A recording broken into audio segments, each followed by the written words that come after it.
Hi.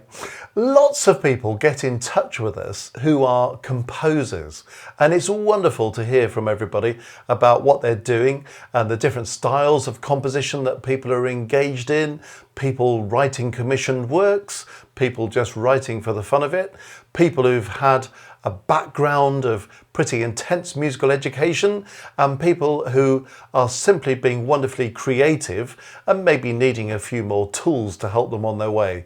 And it's great that we're hearing from people all over the world on this agenda.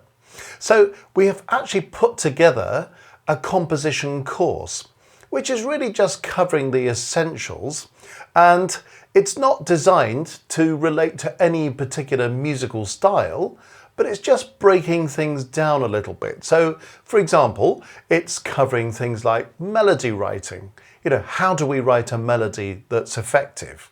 Again, in as many different styles as you want to work on. How do we deal with rhythm? So that rhythm is interesting, rhythm is varied, but rhythm also gives our composition a sense of cohesion.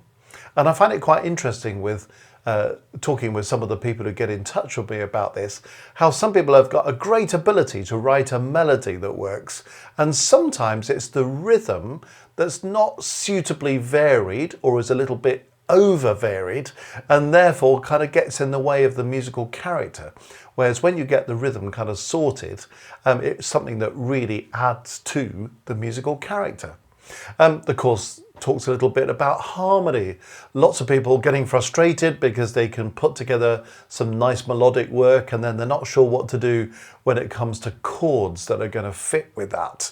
Again, depends on the style that you're working in, obviously, but there's some good basic advice there on how to work with chords. Some people do a great job with melody and rhythm and chords, but then maybe there's something more to think about in terms of texture.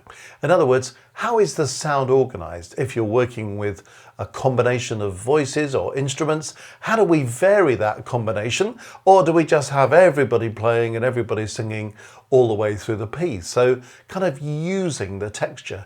Even if you're writing a piece for piano, for example, the various ways in which you can vary the texture.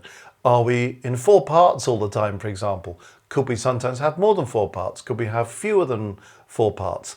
Could we have homophonic versus polyphonic writing, kind of constructing things in terms of chords or constructing things in terms of layered lines and how we might vary that?